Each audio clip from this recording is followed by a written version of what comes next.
Saya sebenarnya tidak ingin membahas ini panjang lebar, tapi kolom komentar di kanal saya itu dibanjiri oleh permohonan permintaan untuk membahas masalah kasus perundungan yang dilakukan oleh sebagian dari orang-orang Islam terhadap orang-orang Kristen yang sedang melakukan retreat di Sukabumi. Bagaimana ceritanya? Kita mulai dari kronologinya dulu ya.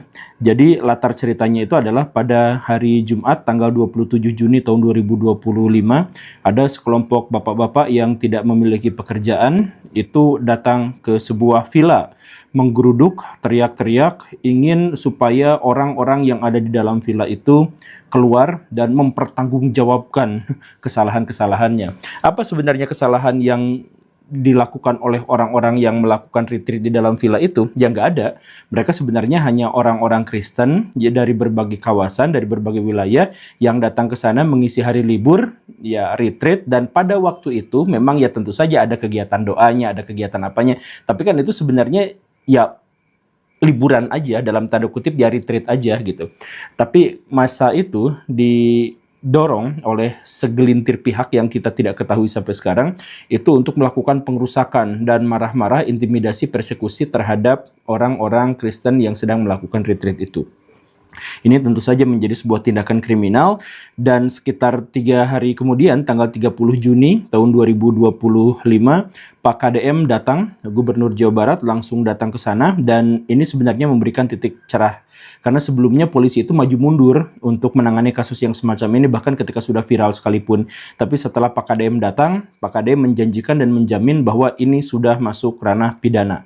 Dan karena itu benar, di hari itu juga ada 7 orang, sekarang berubah menjadi 8, tapi pada waktu itu ada 7 orang yang dijadikan sebagai tersangka kasus pengerusakan dan intimidasi, gerakan-gerakan intoleransi terhadap orang-orang Kristen di Sukabumi. Begitu. Pak KDM juga pada waktu itu memberikan sumbangan 100 juta rupiah dari ongkos pribadinya kepada pemilik villa, agar pemilik villa itu ya agak terhiburlah dengan trauma yang tiba-tiba menghantam dirinya itu. Cuman setelah itu ada sesuatu yang nampaknya sangat kontroversial dan janggal, di mana Kementerian HAM itu justru malah mengusulkan restoratif justice atau pemaafan atau penangguhan penahanan terhadap tersangka-tersangka yang terlibat dalam pengrusakan itu. Nah, itu luar biasa. Dan di sisi lain, ketika pemilik villa itu dikasih uang 100 juta rupiah oleh Pak KDM, diterima, tetapi tidak untuk perbaikan villa. Mereka merasa cukup mampu nampaknya dan malah menyumbangkan itu untuk masjid atau untuk musola di wilayah sekitar situ. Itu adalah duit tamparan sebenarnya ya. Nah, karena kasus itu akhirnya banyak sekali orang-orang muslim dan non-muslim yang minta saya untuk mereaksi kejadian itu. Jadi video ini dibuat untuk mereaksi itu. Saya memiliki 6 komentar di sini. Komentar pertama ini saya arahkan kepada para pelaku yang nampaknya ini pelakunya adalah orang kuat, orang besar di wilayah situ. Tahu dari mana? Yang pertama, polisi nampaknya tidak terlalu bertindak gercep dan tegas pada waktu itu. Sebelum Pak KDM datang, polisi itu maju mundur, walaupun sudah viral. Kan biasanya kalau viral tuh langsung gercep gitu ya. Ini udah viral tuh masih agak maju mundur gitu lah, masih ketidakjelasan. Kemudian yang kedua, polisi itu sampai sejauh ini sudah menangkap orang-orang, tersangka-tersangka yang melakukan pengerusakan, tapi sama sekali tidak menyentuh dalangnya, tokoh provokatornya, tokoh di balik gerakan dari bapak-bapak gak ada kerjaan ini. Jadi seperti yang saya tegaskan di banyak sekali kesempatan Baraya, kalau ada sebuah kerusuhan, tapi kerusuhan itu mengarah pada satu tujuan yang jelas atau satu objek yang jelas, maka kerusuhan itu pasti hasil rekayasa. Pasti ada komandonya, pasti ada pimpinannya. Itu pasti. Karena dalam hukum rekayasa sosial, masyarakat chaos itu adalah masyarakat yang tidak akan bisa bergerak ke arah yang sama. Begitu. Dalam hal ini, ketika ada pengrusakan besar-besaran terhadap satu villa, kemudian ada bapak-bapak di sana yang banyak melakukan pengrusakan, itu pasti digerakkan. Tapi sampai detik ini, polisi hanya menangkap orang yang melakukan pengrusakan. Itu siapa provokatornya? siapa itu gak disebutkan. Saya menduga sih dia tuh punya kedekatan atau afiliasi politik, biasanya dengan partai politik atau dengan anggota DPR, biasanya sih seperti itu. Mungkin itu adalah Pak Ustadz yang fraksi dari partai apa, mungkin seperti itu dugaan saya. Tapi yang jelas dia itu adalah orang kuat. Makanya polisi tidak mempublikasikannya dan tidak menangkapnya. Media massa sampai detik ini juga tidak memberitakannya. Yang ditangkap itu adalah orang-orang yang bikin baret mobil, yang nyemplungin motor ke dalam sungai, itu saja. Tapi orang yang mengarahkan mereka untuk menyerang villa itu dan menceritakan bahwa villa itu adalah gereja, nah itu kan udah bohong gitu ya. Itu sampai sekarang tidak dipublikasikan. Bahkan tersangka-tersangkanya itu juga tidak mengaku atau tidak diketahui mereka mengaku kepada publik bahwa yang mendorong mereka melakukan ini itu adalah si Bapak Anu, mereka tidak sebutkan seperti itu. Jadi sepertinya ini adalah orang kuat. Dan ditambah lagi reaksi dari pemerintah. Setelah ada kejadian ini, Kementerian HAM tiba-tiba langsung turun tangan dan memohon atau mengusulkan untuk memberikan pemaafan kepada para pelaku kejahatan itu. Nah, jadi di sini nampaknya ada orang kuat di baliknya siapa ya? Saya jadi penasaran itu. Tapi itu komentar saya yang pertama. Kemudian komentar saya yang kedua, itu saya tujukan kepada para pelaku. Saya mohon maaf, tapi bapak-bapak, ibu-ibu yang ada di sana, para pelaku, saya tuh sangat ingin mengatakan seperti yang dikatakan oleh pesulap merah. Anda itu adalah ultra dungu promax. Tapi karena saya adalah seorang guru dan tentu saja saya tidak akan mengatakan yang seperti itu, jadi saya hanya mengutip perkataan dari para pesulap merah saja. Jadi Anda itu adalah ultra dungu promax. Kenapa seperti itu? Pertama, mereka, orang-orang yang digerakkan itu, orang yang kemakan hoax 2 kali. Kemakan hoax yang pertama itu adalah menyatakan bahwa yang mereka serang itu adalah gereja, tempat ibadah. Padahal hanya villa biasa yang dikunjungi oleh orang yang sedang melakukan retreat. Itu hoax pertama. Kemudian hoax yang keduanya itu adalah bahwa narasi besarnya itu adalah orang-orang yang sedang melakukan ibadah di sana. Sebenarnya tidak ibadah ya, tapi ya itu rangkaian kegiatan gitu ya. Nah itu aja udah kemakan hoax. Tapi narasi besarnya itu adalah orang-orang yang sedang ada di sana itu harus digerebek, harus digeruduk karena mereka mau melakukan kristenisasi terhadap orang-orang kampung di sekitar wilayah Sukabumi. Itu masalah yang kedua. Jadi dalam satu momen kemakan hoax 2 kali, itu udah yang disebutkan oleh pesulap merah yang tadi itu, begitu ya. Saya mohon maaf. Tapi kalau misalkan bahasa saya adalah bernalar rendah, ya seperti itu saja. Kemudian karakteristik orang-orang bernalar rendah juga terlihat dari apa yang mereka lakukan. Jadi anggaplah mereka tuh membenci Kristen, anggaplah mereka tuh membenci orang-orang non-Islam, anggaplah seperti itu. Kalau mereka pintar sedikit, maka yang mereka lakukan itu masjid yang dibakar, masjid yang dirusak, lalu tuding orang Kristen. Kan selesai. Artinya apa? Artinya masjidnya dirusak sedikit, terus nanti minta bantuan Pak KDM dapat 100 juta untuk renovasi. Nah, itu orang-orang Kristen yang bakal dihujat dan akhirnya orang-orang Islam naik. Nah, sekarang kan kejadiannya kebalik. Vilanya dirusak, kerusakannya nggak seberapa dalam tanda kutip, tetapi seluruh umat muslim di Indonesia merasakan malu dan nggak enak hati karena sudah ada kasus yang seperti itu. Nah, jadi ini penistaan terhadap seluruh orang-orang Islam di Indonesia dilakukan sama orang Islam sendiri, tetapi orang Islamnya itu yaitu bernalar rendah. Jadi bikin layer lah minimal gitu ya, bikin bendera palsu minimal gitu ya. Sama seperti Kaisar Nero gitu mau menjelekkan Kristen ya bakar Romanya terus tuding bahwa orang Kristen pelakunya gitu. Itu kan sebenarnya lebih, kalau misalkan mereka punya level 1 dari level kognisi gitu, itu sebenarnya mereka yang harus mereka lakukan itu seperti itu. Tapi kan mereka tidak langsung, mereka itu adalah menyerang, kemudian melakukan pengerusakan. Mereka tidak peduli kalau itu nanti viral dan kemudian kaum muslimin dihujat. Mereka tidak akan peduli lagi ketika dakwah menjadi sulit. Mereka tidak peduli lagi ketika misalkan orang-orang Kristen nanti melakukan balas dendam, tapi balas dendamnya itu adalah di media sosial dan kemudian itu ditayangkan di televisi internasional dan sebagainya. Nggak peduli ya, karena otaknya nggak nyampe, karena bernalar rendah mereka itu. Jadi bapak-bapak itu yang wajahnya terpampang di TV yang sedang melakukan pengerusakan itu, saya mohon maaf ya, itu bernalar rendah. Bahkan ketika mereka dikerahkan oleh satu pihak tertentu saja, si pihak itu sekarang baik-baik saja, aman-aman saja, tidak diliput, mereka diliput, yang jadi itunya, mereka juga sudah tidak keberatan dengan itu. Jadi itu benar-benar orang-orang bernalar rendah. Ini mah kata pesulap merah ya, Anda itu adalah Ultra Dungu Pro Max. Kata pesulap merah, bukan kata saya.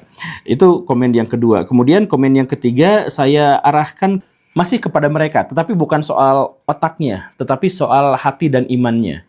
Jadi gini Baraya, kalau memang mereka benar-benar beriman, maka mereka itu pasti akan mengikuti Quran dan Sunnah. Dan di dalam Quran dan Sunnah itu sudah jelas, tegas, pasti tidak boleh menghina sembahan ajaran agama lain. Itu tidak boleh. Dan bahkan disebutkan juga di dalam Al-Quran kenapa tidak boleh, karena keniscayaan mereka pun akan menghujat Tuhan kita.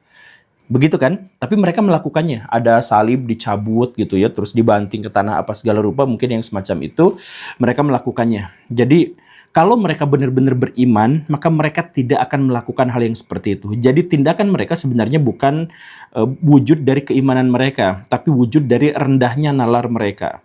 Kemudian kalau mereka memang benar-benar beriman, maka mereka itu harusnya tunduk patuh pada otoritas pemerintah. Jadi mereka mungkin boleh berkomentar, mereka boleh mengkritik di jalurnya, tetapi kalau mereka harus main hakim sendiri, maka itu sebenarnya ada di luar syariah. Itu dilarang oleh syariah. Bahkan untuk beberapa negara Islam yang menerapkan hukuman yang semacam ini, orang-orang yang tadi itu bisa saja dihukum mati atau hukum potong tangan dan kaki.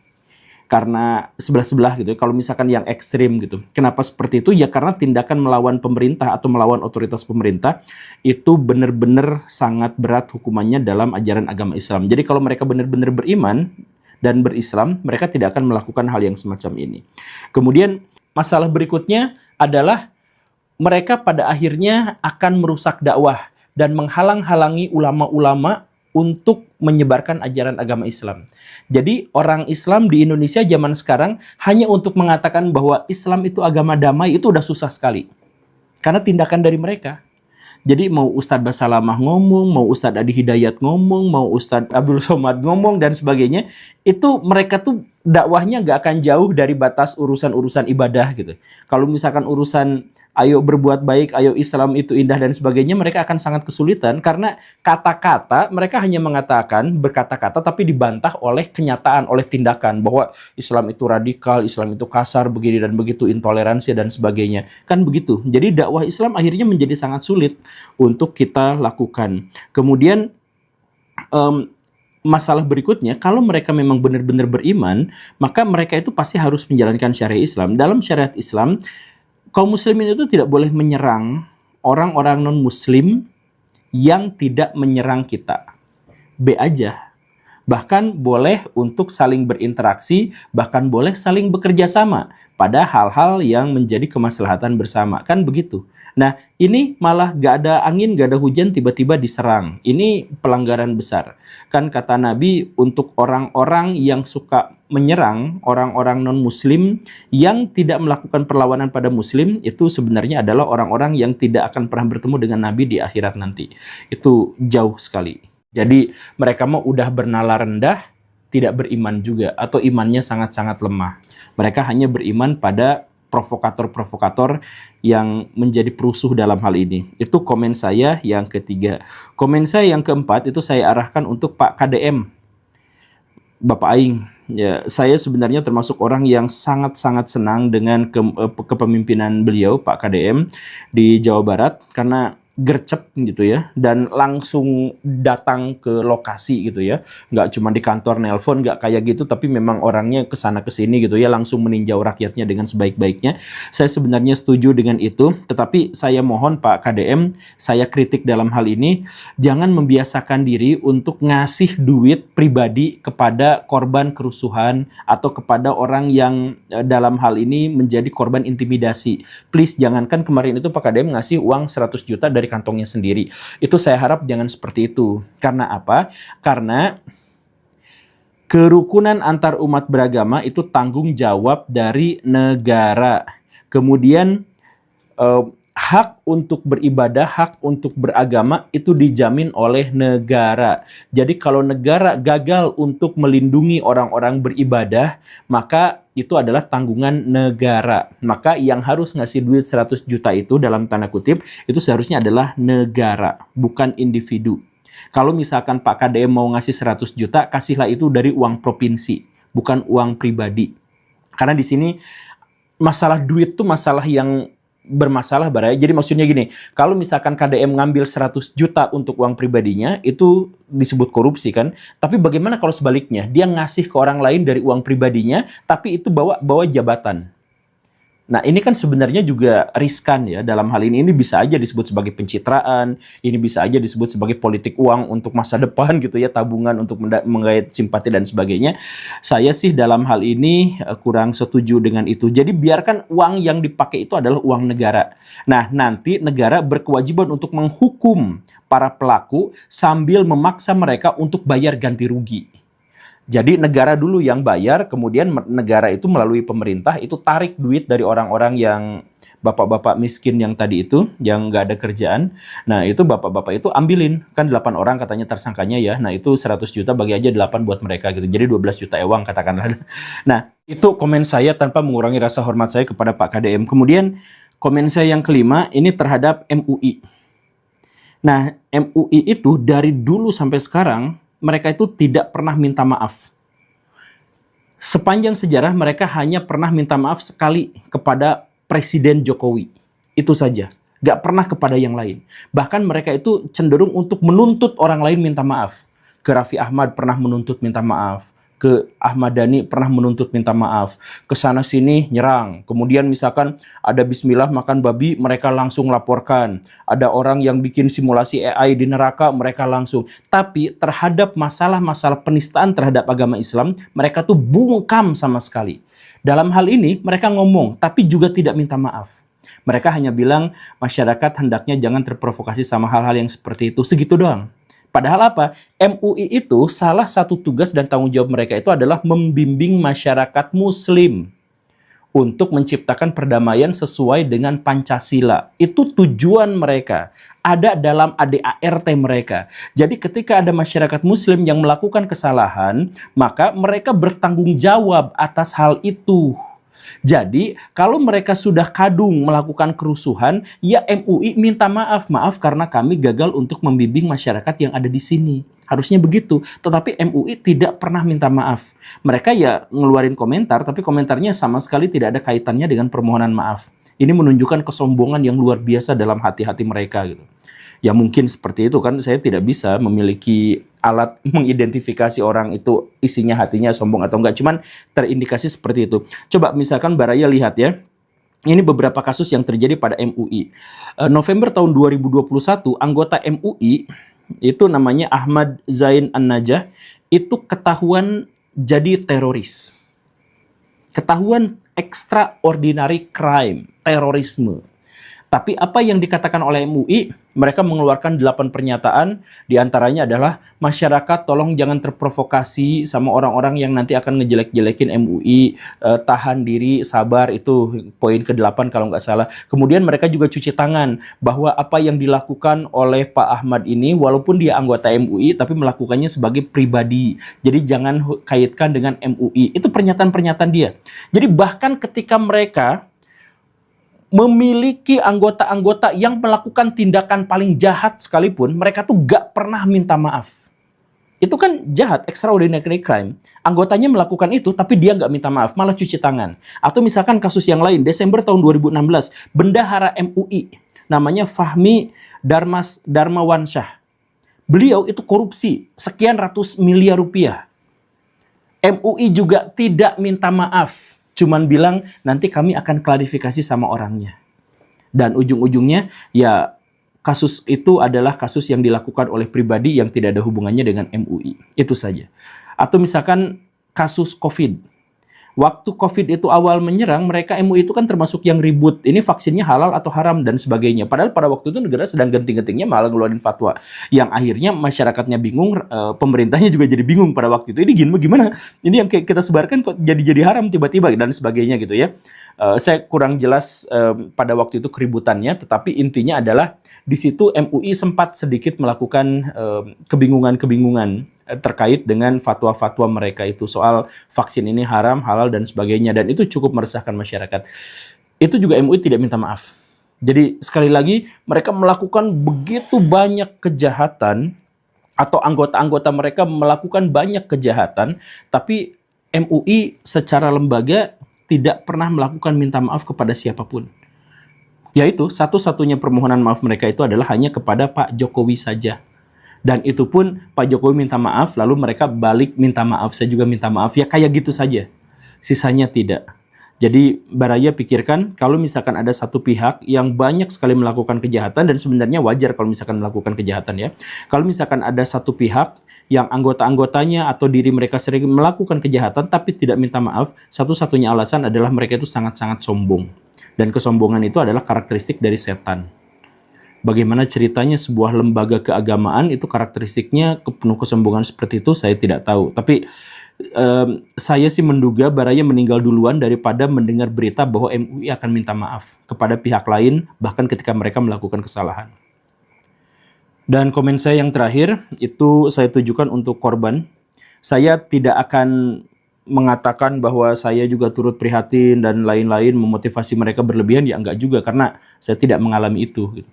Jadi saya tidak akan berpura-pura untuk merasakan penderitaan mereka, ya tentu saja saya tidak. Cuman saya pikir sih saya hanya bisa memperkirakan apa yang ada dalam hati mereka, kepanikan mereka ketika terjadi itu gitu. Tetapi sisanya ya saya tidak akan berani berpura-pura. Cuman saya ingin menegaskan kepada teman-teman yang menjadi korban di sana bahwa negara ini, pemerintahan ini tidak pernah bisa menjamin keselamatan dan keamanan Baraya semua. Bahkan ketika Baraya sah untuk melakukan ibadah gitu.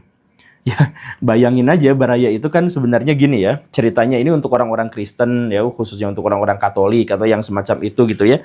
Coba Baraya itu bayangkan, mau bikin rumah ibadah tidak boleh, tidak diizinkan. Begini begitu alasannya, pokoknya mah tidak diizinkan. Akhirnya apa? Kan kebutuhan untuk beribadah tetap harus disalurkan. Ya udah, mereka juga beribadah di rumah masing-masing, di villa, di ruko dan sebagainya. Itu pun digerebek. Jadi maunya apa sih para penggerebek itu, ya nggak tahu juga. Jadi mau beribadah bikin bangunan nggak boleh, mau di rumah masing-masing juga tidak boleh gitu. Jadi Baraya mau ibadah juga nggak boleh. Ini kasus yang terakhir ini, ya dia cuma retreat datang ke situ. Ya memang ada doanya, ada kegiatan doanya juga. Ya tapi kan masa doanya juga harus minta izin gitu.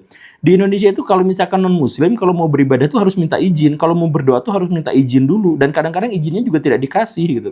Itu luar biasanya sebagai sebuah negara yang katanya Bhinneka Tunggal Ika yang menjamin kebebasan hak setiap orang gitu untuk beragama dan menjalankan ibadahnya masing-masing. Nah, karena itu buat korban-korban itu, kalau misalkan Baraya mau keluar dari Indonesia pun, ya saya jelaskan karena Indonesia sebagai sebuah negara dan pemerintahan kita yang menyelenggarakan negara itu memang tidak menjamin orang-orang non-muslim untuk bisa hidup tenang di Indonesia. Harus dijelaskan faktanya seperti itu. Gereja mau bangun diruntuhkan, di demo yang sudah jadi juga diruntuhkan, itu adalah hal yang lumrah di Indonesia. Yang viral ada, yang tidak viral juga banyak yang seperti itu. Jadi Baraya semua itu tidak aman ada di Indonesia ya. Jadi kalau misalkan mau keluar negeri, ya nggak tahu juga sih. Saya emang nggak akan memprovokasi Baraya keluar negeri. Saya cuma bilang bahwa Indonesia nggak aman buat Baraya. Cuman kalau misalkan mau keluar negeri, yang rugi itu sebenarnya adalah orang-orang Islam. Jadi kalau misalkan orang Kristen, orang Konghucu, orang Buddha gitu ya, orang Hindu itu keluar dari Indonesia, maka yang rugi itu adalah kaum muslimin. Kenapa? Karena Chinese yang non-muslim aja itu menguasai ekonomi Indonesia itu sekitar 55-60%. Kalau misalkan di totalnya, orang-orang Islam di Indonesia menguasai ekonomi itu hanya 15%. 85%-nya dipegang sama orang-orang non-muslim. Jadi kalau orang non-muslim semuanya hijrah, eksodus, keluaran ke tanah Kanaan misalkan gitu ya, maka ekonomi di Indonesia amblas hanya menjadi sisa tinggal 15%. Jadi Indonesia sekarang yang terpuruk aja, yang cari kerja susah, yang perusahaan pada bangkrut, yang semacam itu aja tuh 85%-nya ditopang oleh orang-orang non-muslim. Kalau misalkan mereka semuanya pergi beserta semua asetnya, maka ya kerugian besar buat 85% orang di Indonesia yang muslim. Mereka sendiri yang akan rugi. Mereka biasanya kan nyari-nyari THR itu kan pasti ke bos-bos Cina yang non-muslim itu, kan begitu. Itu orang-orang paling kaya di Indonesia yang menggerakkan ekonomi Indonesia, yang pajaknya dipakai sama orang Indonesia itu juga kan orang non-muslim kebanyakan, gitu kan. Nah, anggaplah bahwa 85% ekonomi Indonesia itu pindah ke luar negeri gitu. dan kita hanya kebagian 15%-nya saja.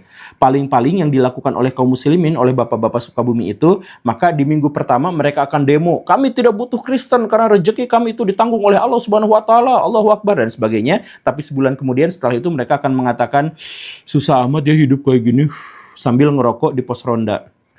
Aduh, gimana ya besok susah makan. Lalu yang mereka lakukan adalah ngemis di YouTube, minta-minta kepada orang, lihat Al-Quran kami sudah rusak sampulnya, tolong sedekah kepada kami. Atau misalkan Anda punya hutang, silahkan sedekah sama kami, insya Allah kami akan doakan para tahfidz Quran agar Anda, ya biasanya seperti itu. Yang di YouTube itu kan seperti itu biasanya. Nah, jadi ya sekali lagi saya tidak akan memprovokasi orang-orang non-muslim untuk keluar dari Indonesia, tapi saya hanya mengatakan bahwa secara faktual data statistik juga memperlihatkan bahwa kalian tuh tidak aman kalau misalkan tinggal di Indonesia. Saya mau mulai dengan pertanyaan dari saya sendiri. Pak Guru Gembul merasa atau tidak bahwa channel Guru Gembul teh lebih banyak diikuti oleh non-muslim karena Guru Gembul seolah-olah menyuarakan isi hati mereka yang mengkritik entah pemuka agama Islam, entah kelakuan kelompok-kelompok Islam, atau tidak. Tidak. Karena dalam statistiknya yang subscriber saya yang muslim itu proporsinya kurang lebih sama seperti jumlah proporsi di Indonesia dalam populasi. Oh, berarti hampir 80 sekian sekitar persen. 80 sekian persen subscriber saya tetap muslim. Nah, tapi yang ateis itu 4%. Oh, ada ya? Apa? Bukan maksud ateis yang jadi subscriber saya itu sekitar 4%. Oh, yang murtad banyak gak ya? Yang murtad banyak, yang lapor alap murtad banyak, gitu. yang murtad ada, yang jadi ODGJ gara-gara saya itu juga ada. Dan itu kasusnya ada beberapa. Kita boleh ngomongin ini gak sih? Saya pengen ngomongin ini dulu Pak Guru, mantan manajermu. Dia kan bekerja pada dirimu dulu baru dia masuk Islam, atau emang dia ngerasa galau dengan agamanya atau gimana, atau ada obrolan-obrolan di belakang? Jadi beliau non-muslim dulunya, Katolik. Nah, terus kuliah di UGM. Nah, di situ menemukan bahwa Islam itu sesuai dengan sains, khususnya ketika belajar ilmu hadis.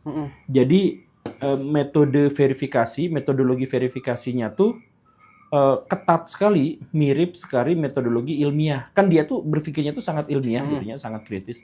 Jadi dia tuh tertarik masuk Islam karena misalkan gini, ada sebuah ayat gitu, gak harus langsung diterima, tapi ini tuh ayat, jangan-jangan ayat-ayat setan gitu. Dia harus cek dulu, apalagi hadis. Nah, kan dalam Islam tuh perdebatan hadis tuh rame pisan gitu. Ini hadisnya doif atau tidak. Nah, justru dia tuh pengen masuk Islam tuh gara-gara itu. Karena hanya untuk mengetahui hadis ini tuh doif atau tidak, ini perkataan Nabi atau tidak gitu, itu tuh ulama tuh harus berdebat terus, yang menunjukkan bahwa sangat-sangat verifikatif gitu untuk menerima sebuah informasi. Nah, jadi beliau tuh masuk Islam. Tapi kemudian sempat mau keluar agama Islam lagi. Karena ditipu ya? Islam. Bukan, karena dulu tuh kejadiannya itu adalah pas ikut pengajian. Oh, sebelum kerja sama dirimu ini tuh berarti? Sebelum. Terus? Nonton Avenger diharamkan. Karena ada dewa-dewa di situ. Diharamkan. Nah, nonton bioskopnya doang pun kadang ada yang bilang diharamkan. Nonton bola haram. Kenapa? Karena menyia-nyiakan waktu. Main catur haram. Jadi nah ya agama TKB haram gitunya. Akhirnya sebagai orang Chinese mah kan sebenarnya sangat ini gitunya, sangat budaya mereka itu adalah budaya yang relatif pragmatis gitu. Nah, dia tuh nolak, wah kayak gini, jadi dia tuh mau murtad lagi gitu. Nah, terus jadi manajer saya. Terus nanya-nanya. Nah, saya memberikan alternatif jawaban. Nah, Islam deui we. Nah, terus kemarin pas sudah tidak lagi kerja sama saya gitunya, ditipu ku orang anu agamis pisan, orang Islam. Penipuannya juga sadis gitu loh. Si penipunya tuh jual tanah ke dirinya, dan ke 8 orang yang lainnya sekaligus. Satu surat di kopi banyak gitu maksudnya? Ya, jadi akhirnya yang 8 teh pada pasea memperebutkan tanah yang dijual sama si ibu itu gitu. Padahal si ibu itu tuh ngomongnya teh someah pisan. Pas di ibu kenapa kayak gini? Astagfirullah jangan gitu atuh deh. Yang ngomong kayak gitulah. Nah, jadi ya akhirnya sekarang tuh jadi cenderung lebih liberal gitu. Jadi cenderung ya agama mah kumaha lah. Jadi gitu. Sorry saya potong. Enggak, saya bertanya tadi opening di awal tuh bahwa kan kemarin kita bikin video yang soal Cidahu tuh. Yang Guru Gembul juga tayang tadi siang. Nah, ini kejadian ini tuh kembali terjadi Pak Guru, update lagi ada di kota lain. Tapi bukan penggerebekan, penolakan membangun gereja di Depok. Oh, Depok. Saya tunjukkan dulu videonya ya. Iya. Ini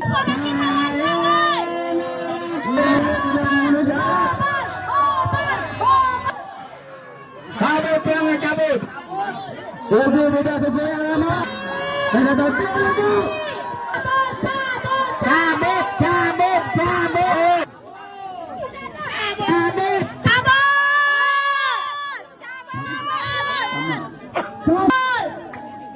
seperti biasa dengan alasan tidak ada izin kata. Iya, betul.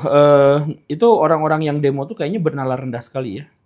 Jadi ya kayak ibu-ibu yang ini gitu ya. Bukan orang-orang yang intelektual. Jadi mereka itu bukan orang yang menghendaki itu, tapi diprovokasi, digerakkan oleh pihak yang lebih kuat dan lebih besar. Gitu. Nah, kalau soal penolakan gereja di Indonesia itu mah sudah wajar. Harusnya nggak usah viral, udah biasa. Karena itu udah tembus 1000. Kasus gereja yang ditolak, tidak diizinkan, atau sudah ada, dibakar, atau dirusak, itu udah tembus 1000 di Indonesia.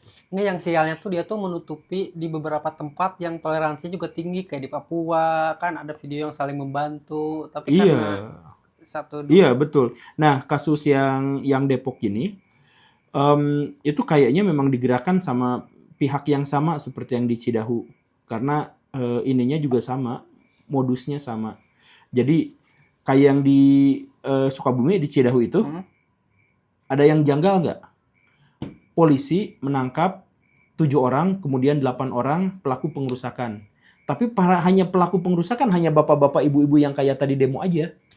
Tapi orang yang memprovokasi mereka untuk melakukan itu tidak pernah dipublikasikan oleh media dan tidak pernah disebut-sebut oleh polisi. Jadi orang kuat. Itu tuh orang kuat. Nah, jadi saya nggak tahu seberapa kuat orang itu, tapi yang jelas dia benar-benar kuat sampai polisi tidak menyebutkan namanya, tidak menangkap orangnya, dan media tidak mempublikasikan siapa sebenarnya dia. Sebab kalau misalkan dia lihat, coba bapak-bapak ibu-ibu itu kosong, bener kan? Kosong. Mereka tuh nggak punya pikiran, nggak punya apa. Mereka hanya diprovokasi bahwa di sini ada biasanya menggerakkan pemurtadan apa segala rupa gitu.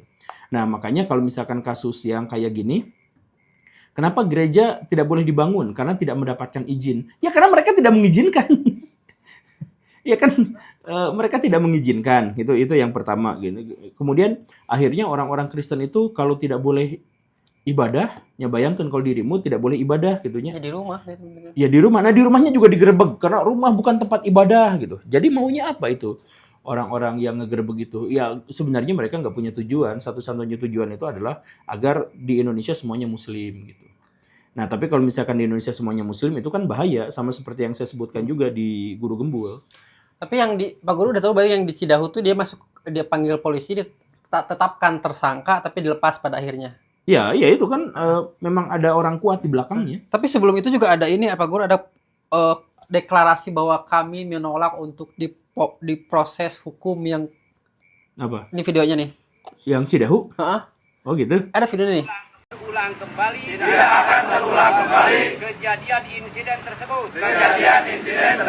Tiga, meminta jangan sampai lanjut ke proses hukum dan diharapkan diselesaikan dengan cara musyawarah. Apa sih, Pak? 4. Kami siap untuk mengganti kerusakan dan memperbaiki rumah tersebut. 5. Meminta kepada pemilik rumah agar rumah tersebut difungsikan sebagai rumah atau tempat tinggal.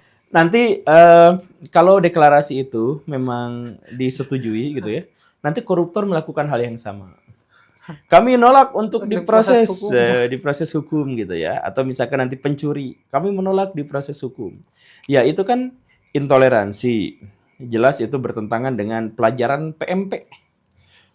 Itu saya tidak menjamani, sorry. Oh tidak menjamani ya, tapi bapak-bapak itu masih udah berkumis, jadi ini. Kemudian itu bertentangan dengan amanah undang-undang. Dan di Undang-Undang Indonesia juga dijamin bahwa setiap warga negara Indonesia bebas untuk memeluk agamanya dan beribadah sesuai dengan kepercayaannya. Dia mengkhianati itu, dia mengkhianati negara dalam hal itu. Kemudian dia melakukan pengerusakan. Kemudian, jadi saya bisa menyebutkan 10 kesalahannya kalau misalkan mau. Kemudian dia juga menghalangi orang-orang Islam untuk menyebarkan ajaran agama Islam.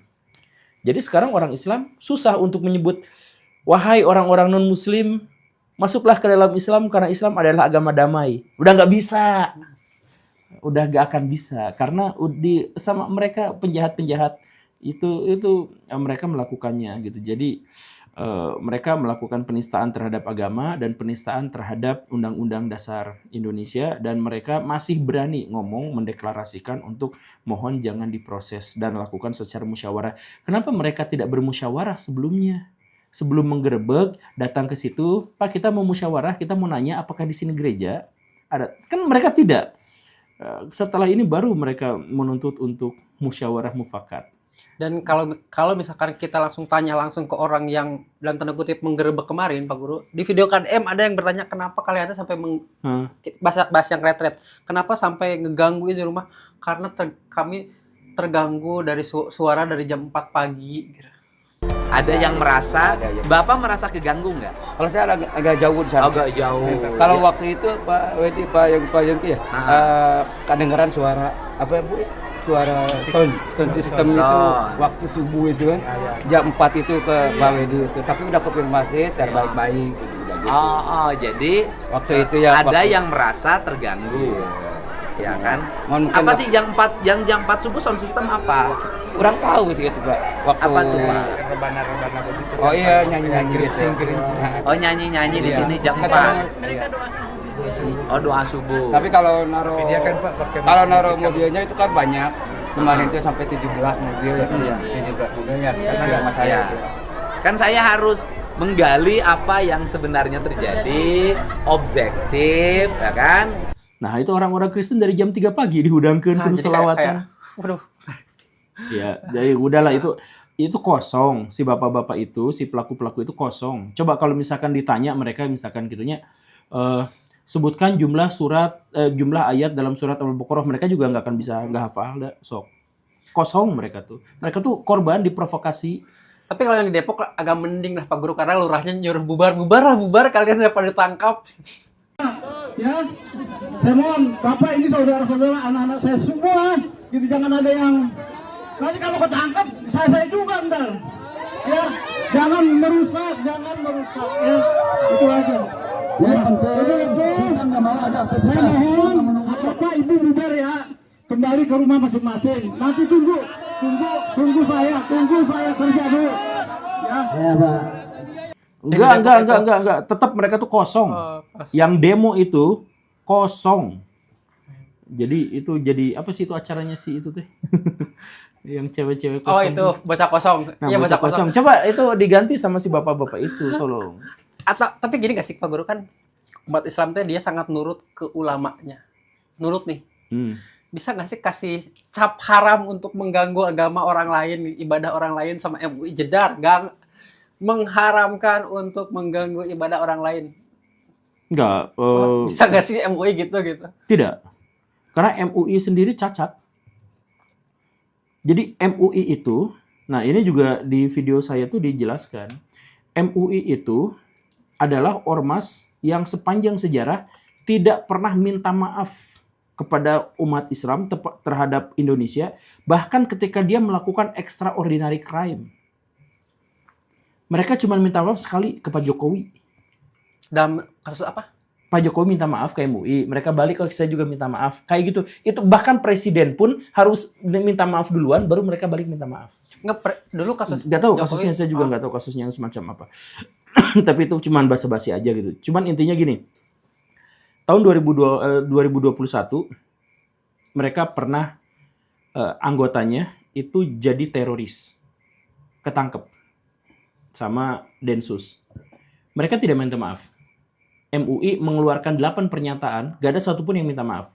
Cuman pernyataannya itu adalah mohon masyarakat agar tidak terprovokasi ngejelek-jelekin MUI. Kemudian mohon agar ini jangan dikaitkan dengan MUI karena apa yang dia lakukan walaupun dia anggota MUI pribadi tapi gitu. itu adalah pribadi. Nah, kayak gitu. Jadi mereka pas Covid mereka melakukan kesalahan, bikin masyarakat jadi bingung gitu soal mana yang haram, mana yang halal gitu, vaksin itu. Kemudian mereka pernah korupsi, anggotanya Pak Darmansyah itu pernah korupsi ratusan miliar. Nah, jadi mereka tuh melakukan berbagai extraordinary crime tapi gak pernah minta maaf. Jadi sebesar apa harapan kita kepada pihak-pihak yang demikian sombong sampai tidak mau minta maaf. Tapi walaupun mereka tidak mau minta maaf, mereka adalah salah satu ormas yang paling sering. Bahkan mereka itu adalah ormas paling sering di Indonesia yang menuntut pihak lain minta maaf. Artis disuruh minta maaf. Ini disuruh minta maaf semuanya. Tapi mereka sendiri tuh nggak pernah minta maaf. Nah, jadi kalau mereka kemudian diserahi tugas sama seperti dulu, mencap ini halal, ini haram, dan sebagainya, itu sangat menyalahi syariah. Karena syariah itu harus dipegang sama orang-orang yang amanah dan orang-orang yang sadar diri, orang-orang yang bertakwa. Dan mustahil ada ketakwaan pada kelompok orang yang melakukan kesalahan tapi mereka tidak pernah mau minta maaf. Jadi MUI, kalau mungkin silahkan tanggapi pernyataan saya. Nah, di konteks bahasan seperti ini yang banyak nempelin Guru Gembul dengan Abu Janda teh. Karena kasus-kasus seperti ini adalah kasus-kasus yang ngebuat Abu Janda tuh naik ke permukaan dengan komentar-komentar bahwa musola yang ini yang paling bagus ini dibangun oleh pengusaha non-muslim dan lain-lain lah. Di konteks-konteks seperti ini, Guru Gembul suka tempelin CS sama Abu Janda. Enggak. Apa perbedaan Guru Gembul dengan Abu Janda dalam hal ini? Abu Janda. Iya. Apa? Abu Janda tuh memihak. Abu Janda tuh pernah minta maaf ke MUI, ke NU. Jadi dulu pernah ngehujat NU, siapa gitu. Terus akhirnya dia tahu itu NU, dia minta maaf. Oh, hujat orang gitu maksudnya? Iya. Dia ngejelekin orang, ternyata orang itu adalah NU. Jadi dia minta maaf bersama teman-temannya, siapa aja teman-temannya, Pak Eko Kuntadi gitu ya, yang teman-temannya kayak gitu. Nah, jadi emang masih berafiliasi dengan NU yang dekat sama Yahudi itu kan ada kan. Nah, dia tuh masih berafiliasi. Kalau saya tuh tidak berpihak ya, saya mohon maaf. Saya konsisten berpihak hanya pada ide dan gagasan yang baik-baik gitu. Nah, kalau kepada pihak tidak seperti itu. Nah, kemudian yang kedua, Abu Janda itu karena dia sudah berpihak, maka kalau misalkan dia tuh tidak mau klarifikasi langsung kepada orang. Nah, kepada Felix Yeo kan hanya berani berdebat di depan layar. Nah, kalau misalkan datang silaturahim ya kayaknya susah beliau itu.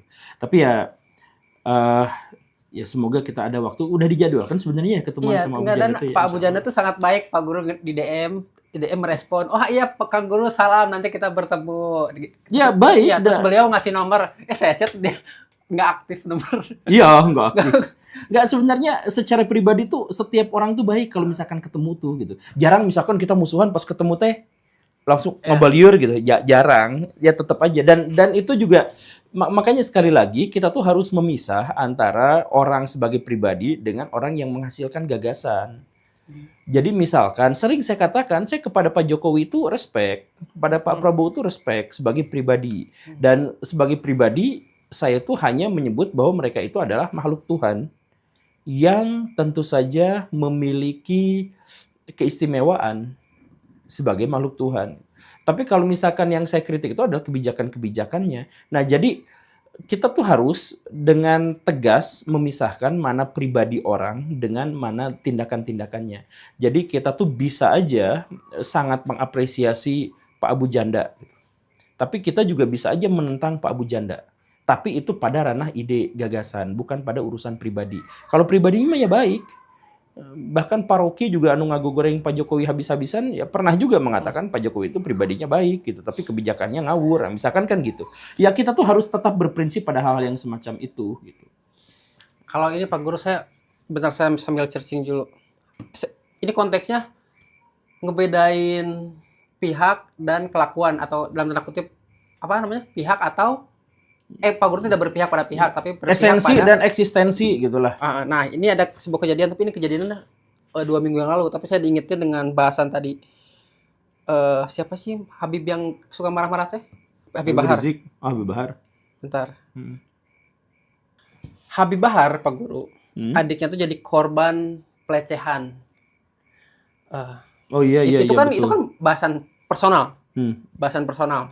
Nah, saya mau bertanya, yang disayangkan adalah sebagaimanapun, seberapapun orang nggak suka sama Habib Bahar, yang sangat disayangkan adalah ini kan ada kejadian pelecehan seksual terhadap adiknya. Di komentarnya semua orang pada bersyukur Pak Guru di berita tersebut. Karena kakaknya kelakuan yang seperti itu, jadi ketika adiknya yang kena, itu di... Gak, Baraya, kalau misalkan kita marahin kakaknya, ya adiknya yang gak ada hubungannya dengan itu, apalagi dengan kasus yang sama sekali gak nyambung, ya jangan dikomentari positif gitu.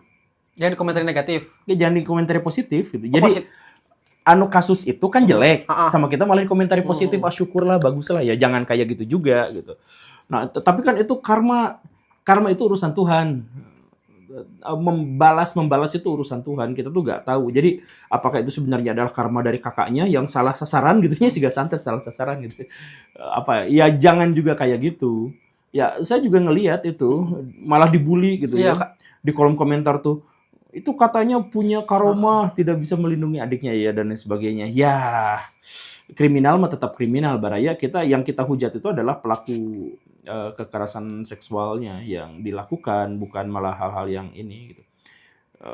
Ya apa ya? Kita intinya nggak boleh lah yang seperti itu. Jadi kita tuh tetap harus menjunjung tinggi penegakan hukum. Jadi dalam hal ini siapapun yang jadi pelaku kekerasan terhadap adiknya, abaikan nama Habib Baharnya gitu ya, itu ya harus kita berikan sikap yang buruk gitu kepada si pelakunya. Anda tuh jelek, Anda tuh tidak boleh seperti ini dan harus ditegakkan hukum. Apakah hukumnya itu dilecehkan balik? Jangan ya. Enggak, saya tuh nanya ini karena kita tuh sudut pandangnya adalah kita nggak mengomentari si adiknya yang kena kejadian tersebut, tapi kita mengomentari si netizen yang komentarnya seperti itu. Jadi negesin bahwa Guru Gembul tidak mengomentari individu. Iya, wahai netizen, ya gak usah gitu.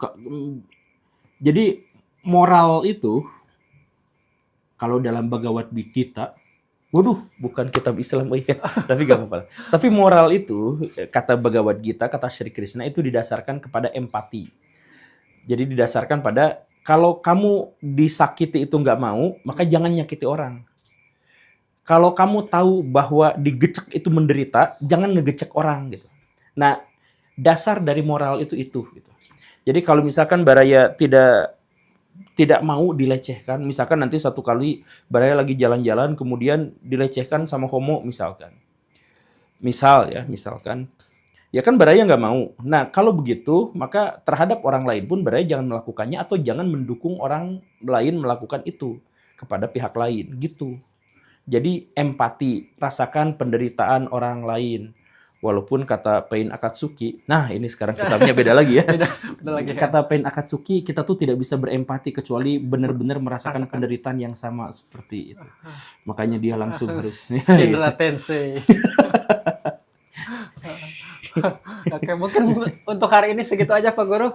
Sampai jumpa besok. Assalamualaikum warahmatullahi wabarakatuh. Waalaikumsalam warahmatullahi wabarakatuh.